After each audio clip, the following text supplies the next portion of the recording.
जोशीमठ तो सिर्फ झांकी है, शायद असली तबाही अभी बाकी है। गुप्तकाशी, नरकोटा, सतपुली, सेमी, पौड़ी, नैनीताल को भी खतरा।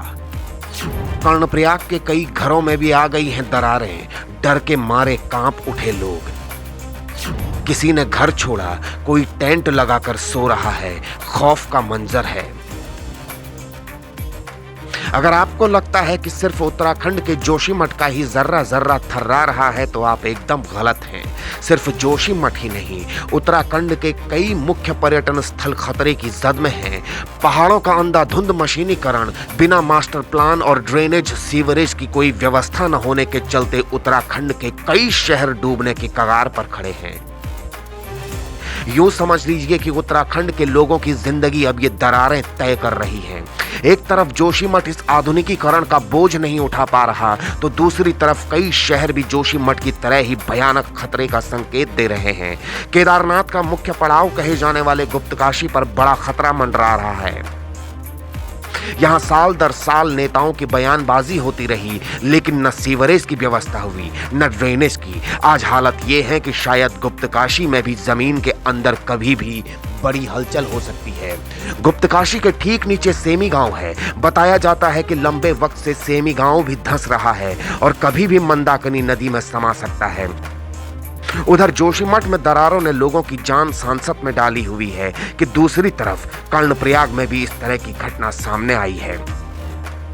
कर्णप्रयाग के बहुगुणा नगर में भूदसाव होने से 50 से ज्यादा मकानों में दरारें आ गई हैं। यहां रहने वाले लोगों ने अपने मकान खाली कर दिए हैं, सुरक्षित ठिकानों पर शरण ली है। कोई अपने रिश्तेदार के घर पहुंचा है, कोई टेंट तिरपाल लगाकर रह रहा है। कर्णप्रयाग के अपर बाजार वार्ड के 30 परिवारों पर भी ऐसा ही संकट आया है। सभी लोग प्रदेश सरकार से मदद की मांग कर रहे हैं।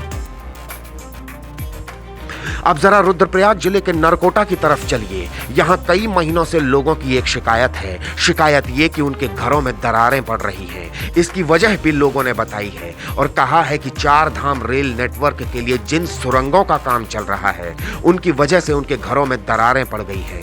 कई बार लोगों ने शिकायत की, लेकिन सरकारी अमले के कान में शायद जूं तक नहीं रेंगी। ऐसे में भविष्य क्या होगा, ये कोई नहीं जानता। खतरे में उत्तराखंड की शान नैनीताल, पौड़ी, सतपुली, पिथौरागढ़ के लिए भी रेड सिग्नल। नैनीताल के लिए तो कई बार वैज्ञानिकों ने चिंता जताई है। अंग्रेजों ने इस शहर को मास्टर प्लान के तहत बसाया था। ड्रेनेज, सीवेज, सभी तरह की व्यवस्था की गई, लेकिन वक्त के साथ साथ इन व्यवस्थाओं को साइडलाइन कर दिया गया। हालात बेतरतीब हो रहे हैं और नैनीताल भी बड़े खतरे का संकेत दे रहा है। यूं समझ लीजिए कि उत्तराखंड में पूर्व से लेकर पश्चिम तक, उत्तर से लेकर दक्षिण तक प्रकृति अशुभ संकेत दे रही है। कब, कहां, कौन सा शहर नेस्तनाबूद हो जाएगा, कोई नहीं जानता। अभी भी वक्त है। प्रकृति से खिलवाड़ बंद हो। नेताजी अपनी भाषणबाजी से ज्यादा व्यवस्थाएं दुरुस्त करें। प्रशासन भी टाल मटोल के बजाय अभी से इन व्यवस्थाओं को सुधारने में जुट जाए, तभी देवभूमि बचेगी, उत्तराखंड बचेगा। Bureau report, Uttarakhand news.